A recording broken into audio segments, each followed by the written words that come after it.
Okay, today we're going to be looking at Solomon's sign of Christmas, or really the temple sign of Christmas. And I say sign just because we're really continuing David's promise. David had this promise of a child on the way, and Solomon kind of continues this promise, and the temple kind of has this aspect of David's promise, which we'll just have a look at.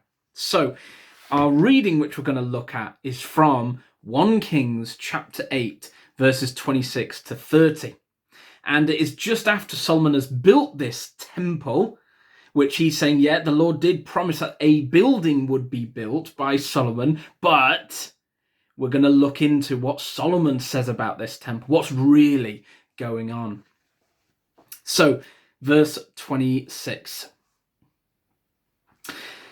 And now, God of Israel, let your word that you promised your servant David, my father, come true. But will God really dwell on earth? The heavens, even the highest heaven, cannot contain you. How much less this temple I have built? Yet give attention to your servant's prayer and his plea for mercy, Lord my God. Hear the cry and the prayer that your servant is praying in your presence this day. May your eyes be open towards this temple night and day, this place of which you said, my name shall be there, so that you will hear the prayer your servant prays towards this place. And here's this final verse. Hear the supplication of your servant and of your people Israel when they pray towards this place. Hear from heaven your dwelling place, and when you hear, forgive. Now, we looked at this promise of Christmas that the Lord gave to David.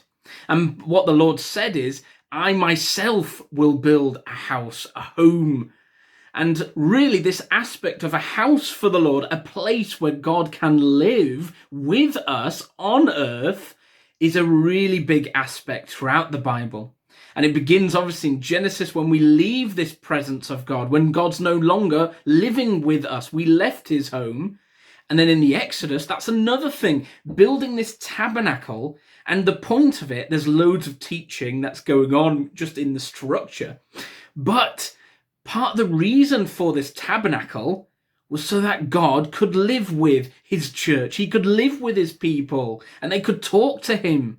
That's the point. The whole Bible and all these people are looking for a place where God can live and we can meet with him. That's this problem which everyone's trying to figure out. And David tried earlier and the Lord goes, no, that's not how this is going to be fixed. Because the Lord is never, and really the Lord talks about this when David promises this. And you can see Solomon's getting this truth.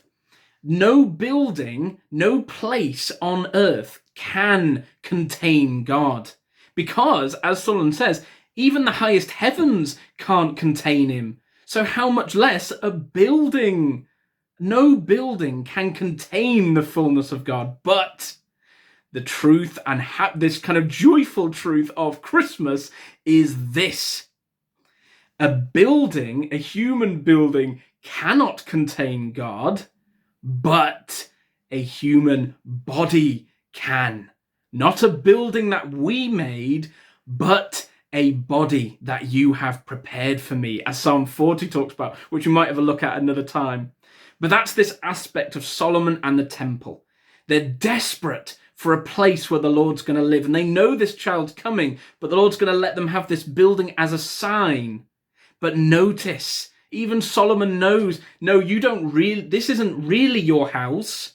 We're looking forward to the time when you will have a home with us on earth. God with us, this Emmanuel character. And that's Jesus, of course. That's the joyful truth of Christmas. In Jesus, the fullness of God dwells in bodily form, not a building, but a body. That's how God lives with us.